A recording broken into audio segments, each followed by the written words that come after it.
Welcome back to another edition of the B4evaKool podcast. My name is Rex45. I'm on the mic this evening with Corey Hills. Welcome to the show, man. Thank you for coming on. How you doing tonight? Thank you, Rex. Thanks for having me, man. I've been a huge fan of the show for a while now. It's pretty crazy to actually be on it. Oh, that's what's up, man. I mean, well, I will take it, and you're a writer as well. But I appreciate the support and the love of definitely and what we're trying to do, and it's a work in progress. So the goal is to get better, and the cool thing is, just to hear people's story. You know what I'm saying? Because we all have our different ways getting into the motorcycle racing or motorcycle riding and stuff like that. Yeah. And, one of the things, and I think, as we continue on with this conversation, is like when you get to the track and, after the racing is over and you're chopping up with people and you hear a glimpse into what they do and stuff like that and the rest of their lives, it's pretty cool. So I've been fortunate to stumble into what we're doing here and stuff like that.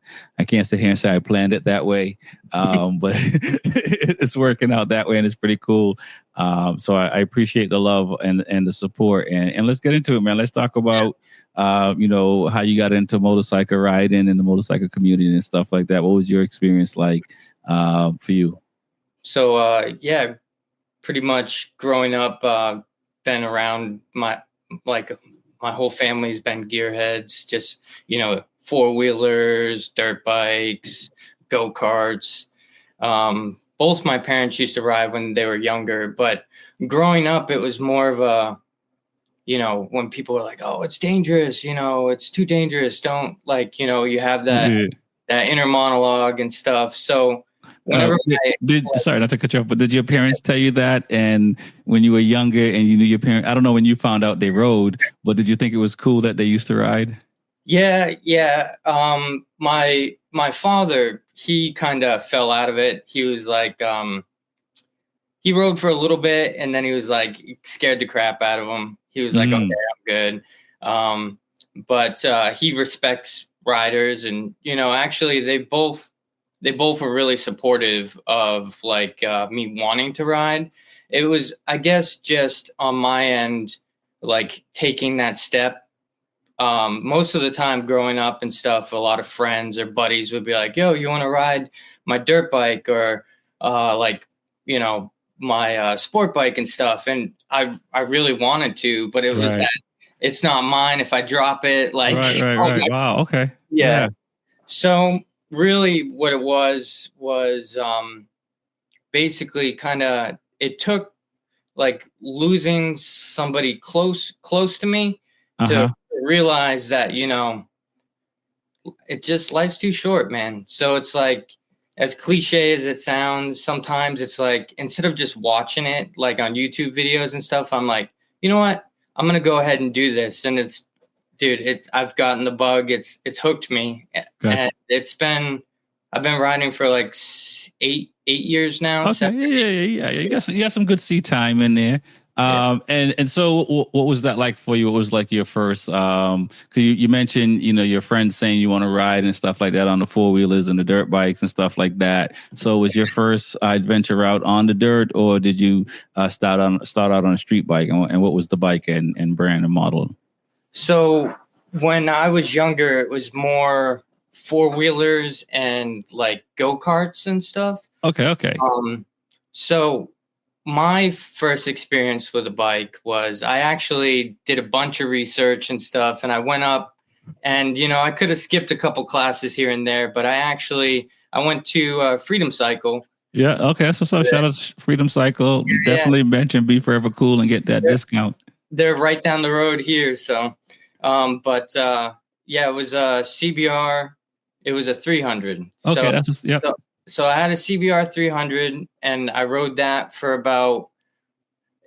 I had it not for very long, like 4 months maybe. Okay. And I was like, okay, I want something a lot faster than this, a little bit more my size. But I didn't want to go straight to like the super sports or go to something too crazy for me. So I didn't want to get a smaller bike, but so I ended up going and I picked up a CBR 500. Okay. It's a little bit more powerful than a 300. It's nowhere near like a lot of like a 400 Ninja 400 or the new Ninja 500s. Right. Can't But really keep up with that because of the weight on it. right. But Yeah. I wanted to learn because what a lot of people don't talk about is the actual weight of these bikes. So it's like if Right. you have a super sport bike, it's like, do you want to be juggling the power band, learning the power band, and trying to learn the weight on the bike? Right. Yep. So I did it where I learned the weight on the 500, used the lower power band, and then I ended up. I did the mistake after the 500. I had that one for about almost like a year and a half, 2 years. Okay. Okay. I went and I was like, okay, I want a 4-cylinder bike, but I don't know if I want to go straight super sports. So I ended up going the 650 route. And then I realized that it was a little bit uncomfortable for me to like work on them, move them around. They're a little bit big for my size. I'm about Right. 5'7", 5'8". Got you. And let's, I just want to go back to the 500 that you had, and it's interesting that, I've like I've said on the show before, I started out on an 848 Street Fighter for my first bike, and I should have started out on a 300. It's like, you know what I mean? I in hindsight, I definitely should have started out on a smaller bike, and for you to have that wherewithal to be like, you know what, hey, I'm going to start out on this 300, and for a short period of time. But I assume it's because you were riding dirt bikes and stuff like that and go karting, so you were already used to changing gears and smaller horsepower engines, and so it probably like the 300 you just got up to speed really quick because and moving to that, but. Riding at 500 and, before you moved into the 650, did you feel confident in the year and a half, 2 years of riding, like, what you're doing and you kind of have a plan and then now you decided to move up to the 650? Yeah. So basically I felt like the 300 helped with just the basic knowledge of being how to operate the clutch, shift through the gears. And so moving to that 500, it made it a lot easier to juggle the little bit of extra weight. With it was a little bit more power, but not much. I think it was like 47 horsepower or something. So like not much at all. But yeah, I felt like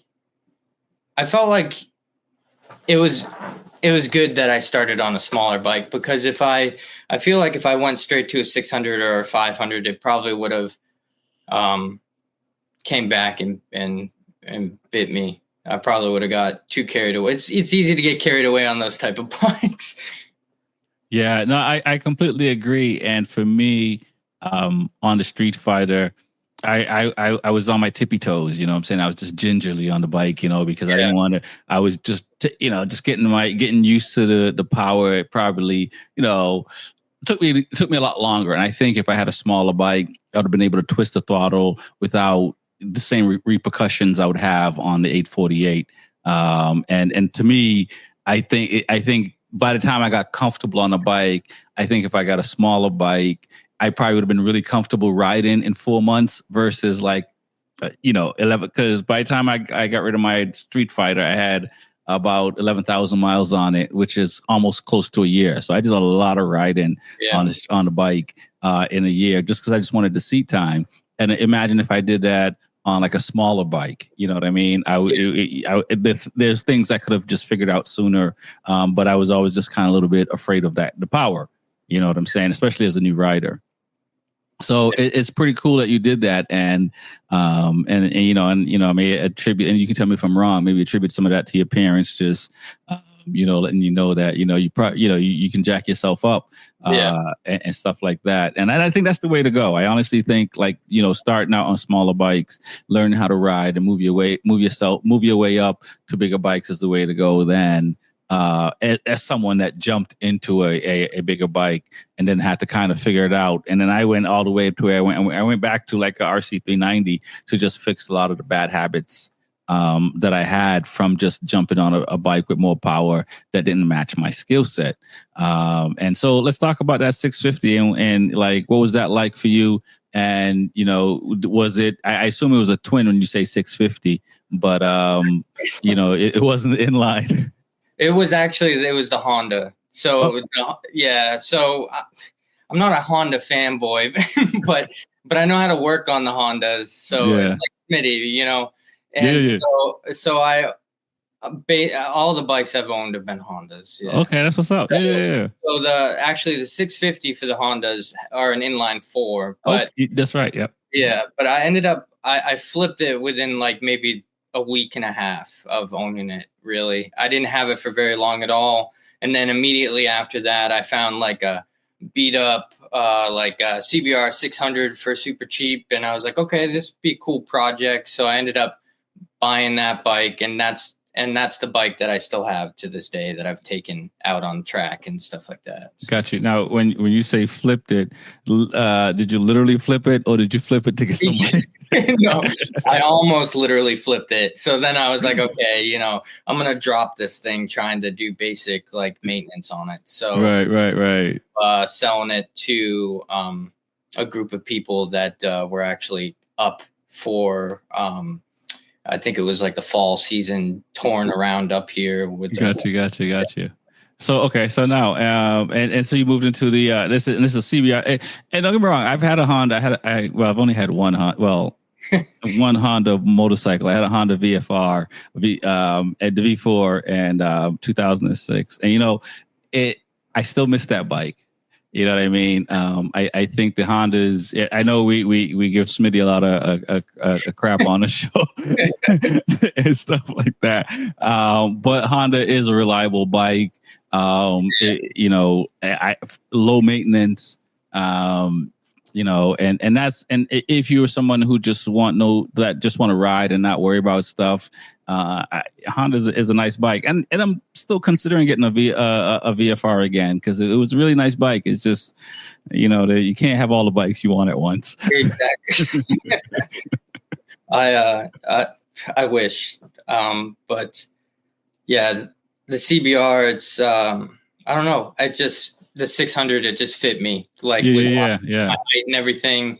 And it's not, you know, it's kind of the jack of all trades. It's not the fastest in its class. Right. And, you know, it's not the slowest, but I basically, when I was talking with people and when I was out on the track and stuff, I heard a lot of people were like, hey, if you're just learning the track, or if you just want to start out track riding, or if that's something that interests you, you know, Honda is always a good choice. There's 600s. You can normally find them for pretty cheap. Yep.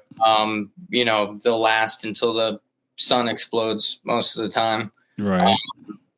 And you know, they're pretty easy to find. And that's kind of where my situation was just didn't have a lot of money at the time. And, you know, and I take real good care of my bike. So I've just had it for years.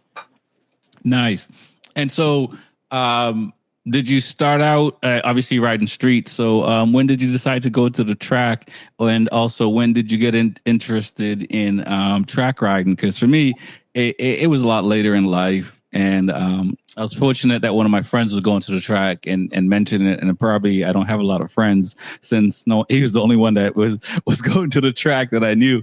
And so that's how I came to Loudon and started going to the track and stuff like that, which is pretty much a year after I started riding. So now, you know, riding for years. How long did it take you to start getting to the track? And when you got there, what were your thoughts and stuff like that? Actually, it's a pretty wild story. It all happened pretty quickly within the last like 2 years, where my girl actually was did the banquet for the Northeast motorcycle road racing. Mm-hmm. A few years back. She helped like coordinate that. So I was she always knew that I was like a fan of motorcycles. I would talk about them all the time. So she was like, hey, actually these group of people are down here, you know, they have this really cool setup. They have like, I think at the time they had like a Ducati, like in the showroom. And she's like, you should come down and check it out.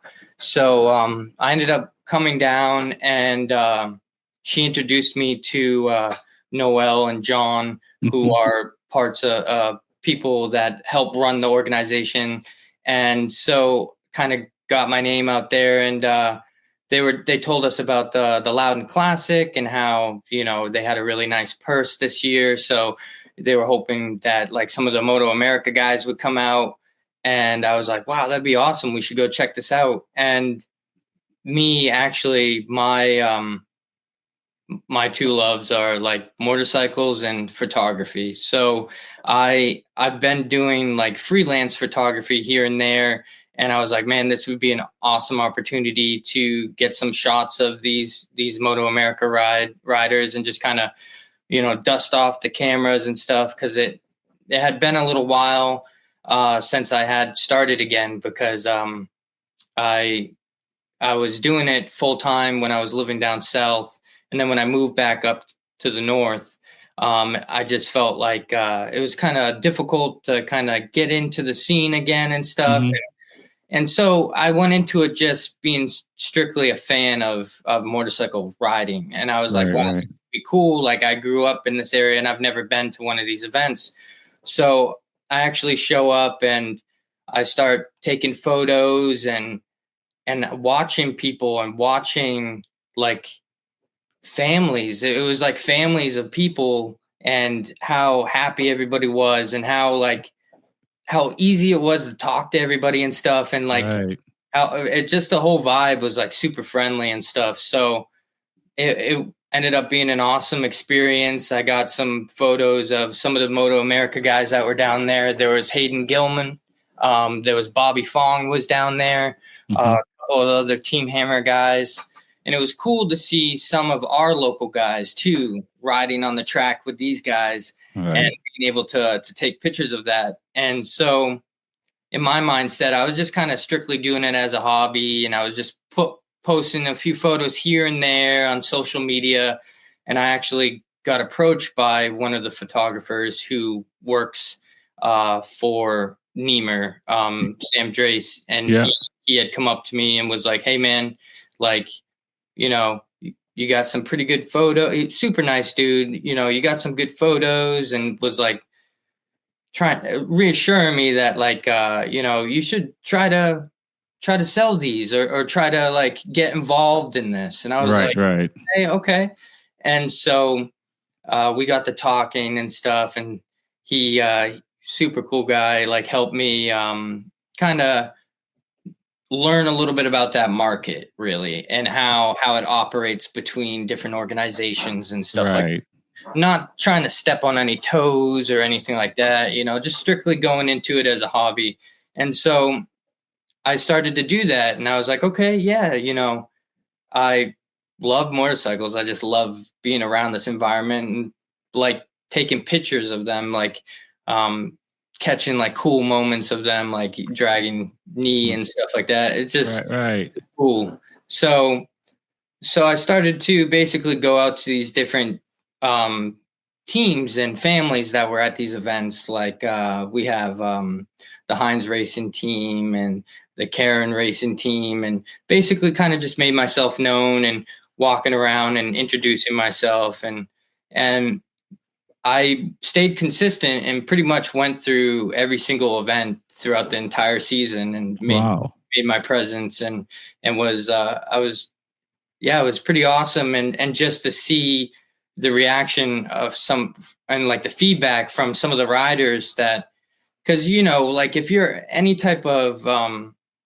I wouldn't say like artist, but any type of influencer artist, like you always have, artist is a good word. Artist is a good word. Where you like kind of doubt your work a little bit, or, you know, you'll take a picture or something, you're like, I don't know about that one. So it just felt good to have that type of feedback. And so it gave me the confidence to continue to push it, and just being around that environment, getting to talk to the people that are in the pits, and getting candid photos of them, going around and meeting the different teams, and watching these, you know, amateur and expert riders, like their bikes, and go out on the grid and take off and stuff. It's pretty crazy. Like if anybody can get into the pits and like experience that, it's pretty wild. Right. So I guess I'll ask you to elaborate a little bit more on crazy and wild, in a sense of, and just your first season.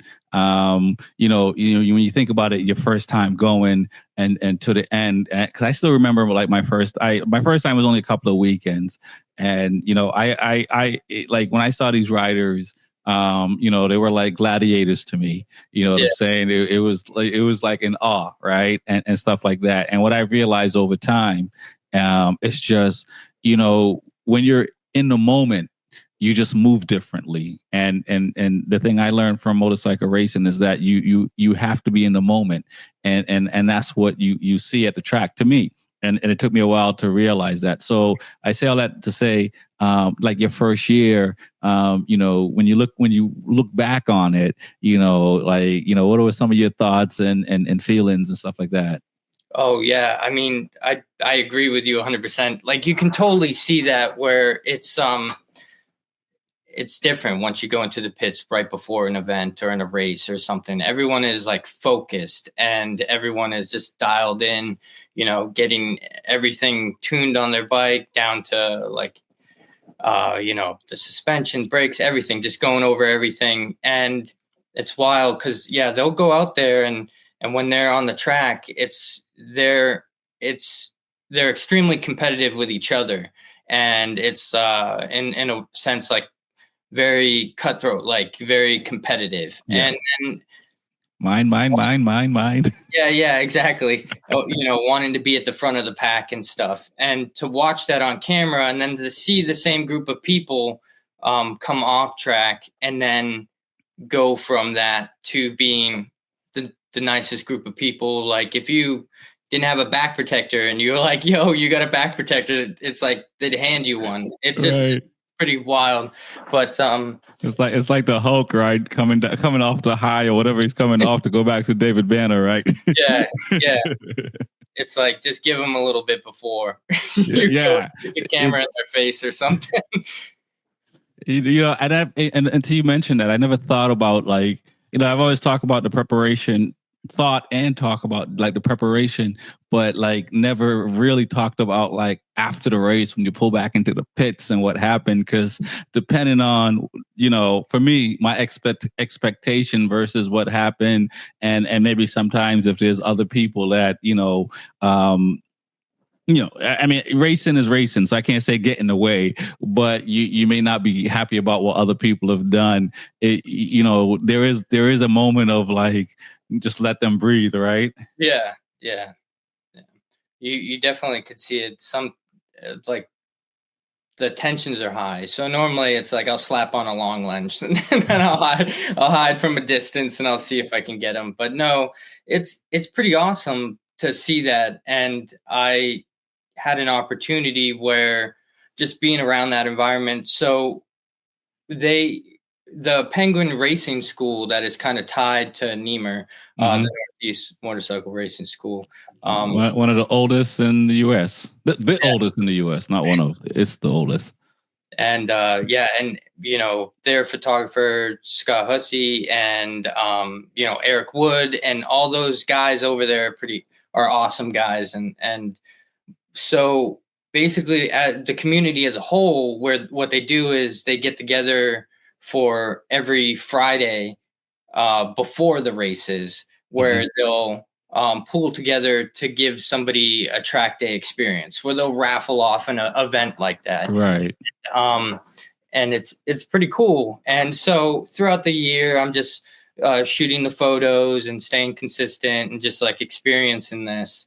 And I actually had the opportunity to I won the last event, which that's awesome, man. Yeah, it was crazy because I was actually at work at the time, and I look at it and I see it go off, and I'm like, no, there's no way. Totally unprepared, didn't have a suit, I just had my 600, I didn't have a lot of the gear. So I ended up going out and picking up a suit just for that event. Yeah. And I was like, okay, this is really happening. Wow, this is crazy. I'm going to be able to hop on track with these guys. Yeah. Cool out of myself. And so, yeah, and they were everyone there was super helpful with explaining like, the exits and enters and like where to park, everything. And everybody was really quick to offer like, hey, if you need to borrow gloves or boots or something like that. And it was really cool. And so I show up, and how they have a structure. Do you know like Penguin? Yeah. That's right. I mean, I started at Loudon and been to a few Penguin classes and stuff like that. Yeah. So they have it structured in like sessions. So they have like class, and then you'll have track time, and then a class, and then you'll like walk the track, and then you'll have a break, and then you'll go back into it. So it was actually I show up, and I had a lot of people come up to me, and they're like, "Oh, did you get a suit just for today?" And like they didn't know that I rode and stuff. So it was cool to get out from behind the camera and get on the other guys.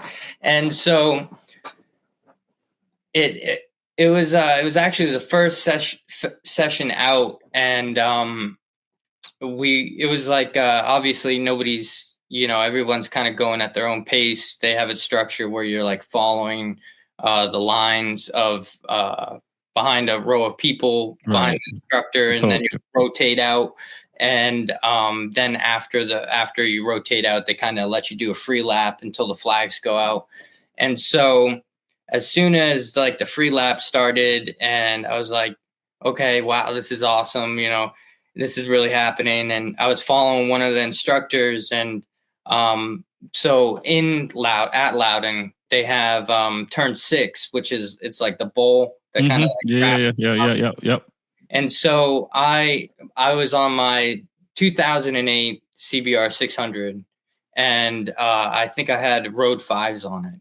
So there were like street tires that you can kind of do that, but definitely not like pushing it type. Right. Yep. So I came into that one actually a little too quick. A little too hot.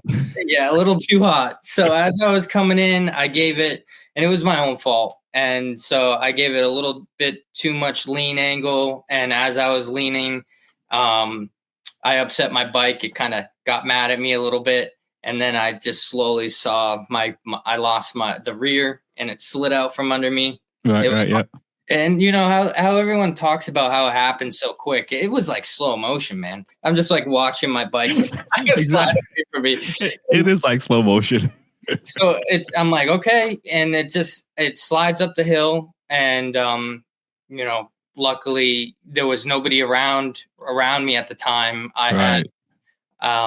And so I rolled up the hill like maybe 3 or 4 times, and I all I remember is like I like get up, I stand up, and I'm just like looking at my bike, and I'm not mad, I'm not sad, I'm just like more or less like upset at myself that what happened? Yeah, like what did I do? And so I go to just turn the bike off, and I'm picking it up out of the gravel, and I have Tom Hines from Hines Racing, and a couple of the other instructors come.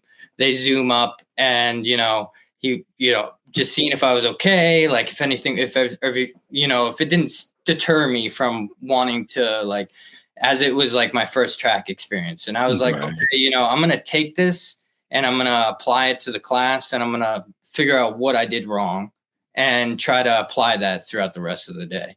So luckily I wasn't, a little bruises here and there on the leathers, but nothing too crazy where I just brushed it off, put it back through tech, and then went right back to the classroom. Right.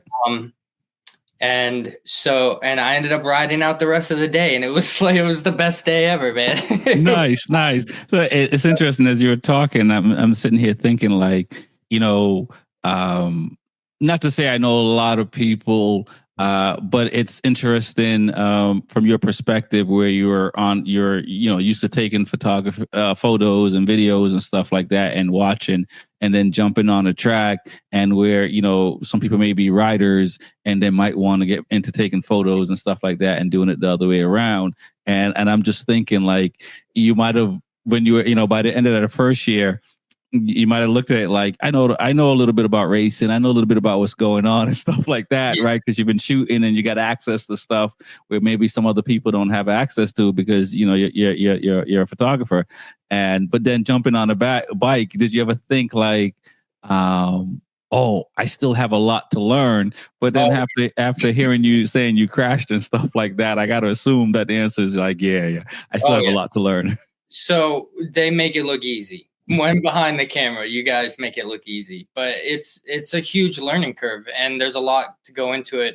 And if you don't respect it, or respect the learning process, and don't go to try to be like a Rossi right away, and I just want to get my knee down, because that's how you get hurt. And right. I guess like maybe a little bit of that was with me too. I was like, okay, I was kind of feeling it, push it a little too much, and then I was like, took a step back, and I'm like, I'm nowhere like these guys. These guys, it's like you said on the last episode, it's just some people are like built different. Right, right. These guys have been doing it for a long time, and I can respect that more now, being on the track with them as well, being that it takes a lot of mental fortitude, a lot of physical.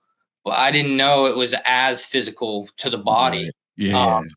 And they teach you a lot of that through the Penguin School. And so I ended up basically taking that and applying it to the rest of the day, and took it a little bit easy down turn 6. And it was an awesome experience, especially like riding with, because how they operate at Loudon, it's kind of like it's not, you can pass on people at Loudon. So like, good word of thumb is just keep a little distance from the wall, from right to left, so people can pass you. And the first few times it kind of like startles you a little bit when they're flying past you, but right. It's like, oh, I know that bike. I've shot that bike before. So it was just surreal, just being able to ride with these people and just being nice around that. So yeah. And to the point now where this is a few years of going to the track, not just taking photos. Now you're riding as well, right? So I've been to so there's another organization up here in the Northeast, which is a fishtail riding school. Yep. So they're more of a riding school focus than more of a racing school focus. Right. So I've been out to Cannon, New Hampshire, with them. So as far as like, I want to plan on going more often. It's just trying to juggle the events between the photography and the bikes, like actual track riding. But I do plan on getting out there more. I kind of want to, that was an awesome experience. I kind of want to maybe try like Fishtail, maybe a couple other organizations, see how different people operate. Right. It's like, it would be cool to race. Like, I've been talking to a lot of the racers there, and like they have a super street program that allows you to, or a class that allows you to participate or experience that without having to fully build out a race bike. Cause right now it's like lenses are crazy. Right. And we should talk about that a little bit, which is pretty cool, because I think for the most part you can take a street bike out and tape up the mirrors and the lights and stuff and race, versus just doing a track day. And the reasoning behind it is to give you a race experience without throwing all the money into building a full blown race bike, which there's not a lot of places that are offering that. You can do track days like that, but not necessarily race. And I was thinking about this. I guess I'm always kind of thinking about it. It's like you see the canyon riders, the drag riders, or the guys that race on straightaways. I don't know where the finish line is, but somehow there's I guess whoever gets off the throttle first loses kind of thing. and all these and all these other places. But it's like, going to the track and racing is like really to me, and you're from behind the lens and just the bit of experience you had. To me, it's like racing is like that's kind of like the true thing that tells you how fast you are, because like these other things, you're dependent on the cars or trucks or whatever's in your way to make a difference and stuff like that. And if you don't win a race, and it's not like you're not faster, just because there might have been a car in front of you, and we're in a racetrack, you don't have to worry about that. And the same thing kind of on the canyon. It's like, is it like, a cheaper version than track riding kind of thing? Because I think ultimately you want to race, and, I don't know about having cars and other vehicles on the track as a fair way to dictate who's the better skilled rider, because these other people are supposed to get in the way based on where they're doing it, right? So now you behind the lens and kind of seeing that, how do you look at racing and track days and stuff like that? I feel like the safest way you can learn how to ride a motorcycle would be on a track, hands down. It would be safer than trying to carve up a canyon in the road or anything like that. Like you said, you don't have to worry about cars or traffic or anything like that.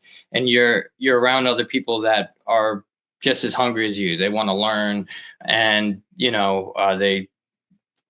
I feel like you can learn a lot on a racetrack, especially because Penguin, they kind of operate different from other schools, as well as, like, it's not like kind of throw you in there, because they do teach you and stuff, but there's a lot going on the track around you at the same time.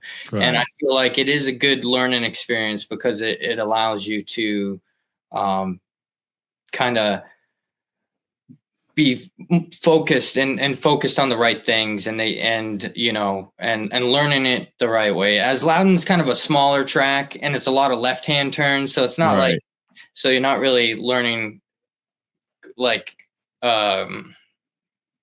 crazy maneuvers and stuff. They have a couple tight turns, but I will say this, and I might get in trouble for this. If you learn how to ride at Loudon, you know what? As I recall, Nikki Hayden did say this: if you can race at Loudon, you can race it anywhere in the world. So it's not even me saying it.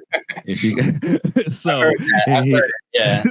So, and from my experience I raced at Loudon from 2013 to like 2019, before I raced at another track, and I found I was fairly comfortable at other tracks and stuff like that, and I think it's the commitment part of it. At Loudon, you have to commit, because there's turn 3, turn, I guess, would be 9 to 10. You got to commit. You know what I mean? And that kind of thing. And pits like that, I'll say, Road Atlanta and Barbers like that. Some of these blind turns, you got to commit. And that's just the way it is. And I think Loudon does that. But I will say the disadvantage of riding at Loudon for so long, I sucked at going right. It took a while. It took a while for me to figure out how to go right and feel comfortable and stuff like that, because there are a lot of left turns at Loudon. And it was on the street. I'm like, right where I need to be is my right hand turns. It was my left hand turns I wasn't that great at. Yeah. They're all left hand turns, and I'm like, okay, I'm gonna learn. You gotta balance. And so let's talk about that, the photography side of things, and what's that like.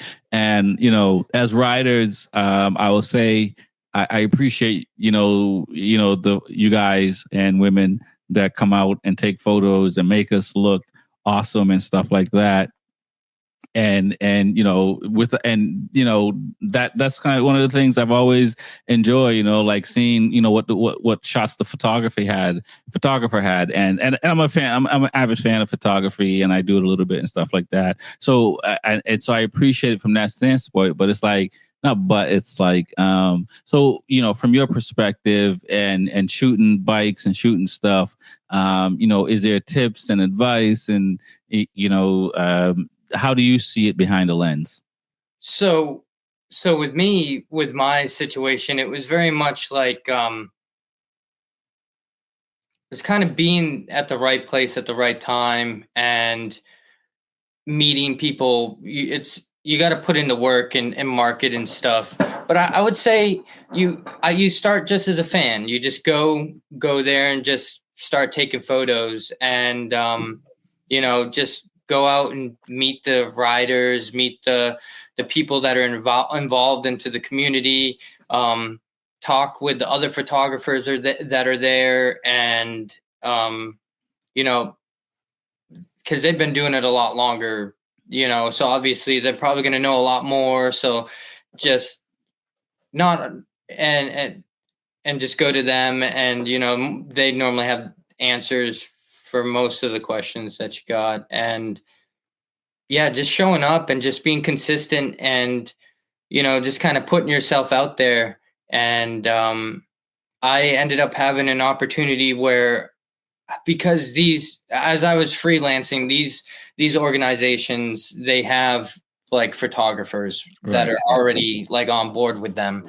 So going there as a hobby, and then slowly starting to try to make sales and stuff, I didn't want to go about it in the wrong way. So just kind of made my presence, talked to the multiple photographers that were there, and kind of got some pointers from them, and just stayed consistent with it and went to every single event. And right. Yeah, sorry, you didn't go in there talking trash saying I'm better than you. Get out the way. No. Because a lot of them, they've been doing motorsports for a while. I started off as actually doing like commercial and lifestyle stuff when I was down. Cool. Yeah. Like headshots and graduations and events and stuff like that. So going into it, I wanted to learn as much as I could about motorsports photography. And it's probably one of the harder types of photography to learn, because you have a lot of different skills that you can do, that you can apply to, because a lot of these events like Moto America and stuff, that you can't get onto the track. So you got to shoot through this big fence. So you got to work some magic to make the fence disappear. Right. So a lot of speed, a lot of quickness. Yeah, a lot of panning and getting multiple shots, and then you have like 30 shots or 20 shots, and like maybe 3 or 4 of them are like really right. So now, and so, coming from the background that you just mentioned and going into that, was it overwhelming when you say you talk to some of the guys and women that are already doing it at some of these clubs and stuff like that? Did they kind of say, hey, this is how you kind of shoot, and maybe what kind of lens you should have, maybe your shutter speed and aperture or whatever? I know for some people I might be getting a little bit into the weeds of the stuff. Was it any of that? And was it a struggle, or was it, how was it? Well, I wouldn't say it was like a struggle, because I wasn't actually contracted by these organizations, so I was just freelancing, so I didn't really feel that type of pressure. Right. But just the confidence in your ability to to appreciate what you took. And so definitely learned a lot from them about how to shoot through fences, stuff like that. And it wasn't like overwhelming or anything. I was just excited because I was around bikes, and I was doing photography, so I was just more excited to just take everything in that they had to say, and to basically just be consistent, and to be like, hey, I'm serious, show people that I'm serious about the work and stuff. And it ended up towards the end of the season, I got to be in a situation where Fishtail, their photographer, recently had stepped down from doing their track day events. So it was kind of up there for like multiple different people were looking and stuff. And so I had happened to go down there one day because I wanted to just check out the track and just see the organization and how they operated. And so I was just shooting down there, and there was some of the other Niemer photographers that were there. So it was good to have that support, just talk with them and stuff. And I actually had an opportunity after that where I was approached by Scott and Sam and I was given an opportunity to shoot, be the only photographer on scene for a Fishtail event. That's what's up. Yeah. So I'm looking forward to that. So that's going to be at Club Motorsports in August. So at their August event, I'll be on track there, and that's a track that I haven't been to before. But Right. a lot of research, and it looks like a beautiful track, like up in the mountainside and stuff. So it's kind of crazy how it just snowball, like the snowball effect. So I would just say, like, if it comes to like photography or club racing or really anything, it's like, if you put in the work and you go and you enjoy what you're doing and you just stay consistent with it, it's like you can get it. As cliche as it sounds, a lot of people like, thinking that it will just fall in their lap. Right. But it's like if you are around the environment, you put in the work, it slowly comes. Yeah. So it is it's I always say, I've read it in books and I've heard it in songs and film and everything. You got to take a leap of faith. Yes. Right? Yeah. A little bit of fake it before you make it type of thing. Yeah, exactly. No, a little bit of that for sure, but you do have to take a leap. And the universe usually, I say it like this, like the universe want to make sure you're for real. And once the universe knows you're for real, you see things happen. And then you're like, okay. And the crazy thing is, once you apply it to one thing, you can apply it to everything else. Yeah. You know what I mean? And that's the beautiful thing about the creative process and creating and believing in yourself and trusting that you put in the work to become whatever you want to become. Because I think some people do get lost in that sauce and lose sight of, like, all the things that it doesn't matter. I don't want to go too far back in time, but like the power's in your hands, right? So either you don't want, because that was a big thing with photography in general too, is